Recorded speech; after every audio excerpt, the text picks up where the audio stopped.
Dedication இருந்துச்சுன்னா கண்டிப்பாக place ஆகலான்ற ஒரு ட்ரஸ்ட்டையும் உங்கள் கொடுக்குறாங்கன்றதை நம்பி நான் இங்கே ஜாயின் பண்ணேன்.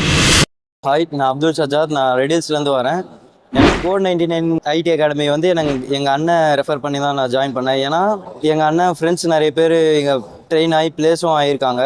ஸோ நான் சும்மா ட்ரை பண்ணி பார்க்கலாமே, சரி இங்கே ஜாயின் பண்ணலாம்ன்றப்போ எனக்கு இனிஷியலாக நிறைய டவுட்ஸ் இருந்துச்சு. ஏன்னா நான் வந்து ஐடி பேக்ரவுண்டும் கிடையாது, சாதாரண பிகாம் கிராஜுவேட் தான். இங்கே ரெக்கார்டு வச்சுருக்கிறது என்னென்னா, ஐடி பேக்ரவுண்ட் இல்லைனாலும் இன்ட்ரெஸ்ட் இருந்துச்சுன்னா, டெடிகேஷன் இருந்துச்சுன்னா கண்டிப்பாக ப்ளேஸ் ஆகலான்ற ஒரு ட்ரஸ்ட்டையும் உங்கள் கொடுக்குறாங்கன்றதை நம்பி நான் இங்கே ஜாயின் பண்ணேன்.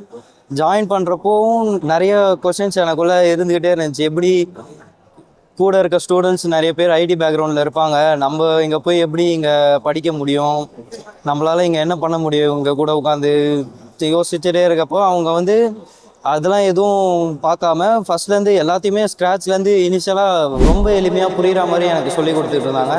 எனக்குன்ட்டு இல்லை, எல்லாருக்குமே அந்த மாதிரி தான் சொல்லி கொடுத்துருந்தாங்க, யாரும் கூட பார்க்காம. அது ரொம்பவே ஹெல்ப்ஃபுல்லாக இருந்துச்சு. மோரோவர் எனக்கு இங்கே ட்ரெயினர்ஸ் எல்லாருமே எப்படின்னா, கிளாஸ் ஹவர்ஸை தாண்டி இன்னுமே எக்ஸ்ட்ரா ஹவர்ஸ் ஸ்பெண்ட் பண்ணி டவுட் கிளாரிஃபிகேஷன்லாம் பண்ணிகிட்டு இருந்தாங்க. எனக்கு அது மெயின் இம்பேக்டாக இருந்துச்சு நான் ப்ளேஸ் ஆகிறதுக்கு. இன்டெக் ஐக்யூ இன்னோவேஷன்ஸ்லாம் நான் ஃப்ரண்ட் அண்ட் டெவலப்பராக ப்ளேஸ் ஆகிருக்கேன்.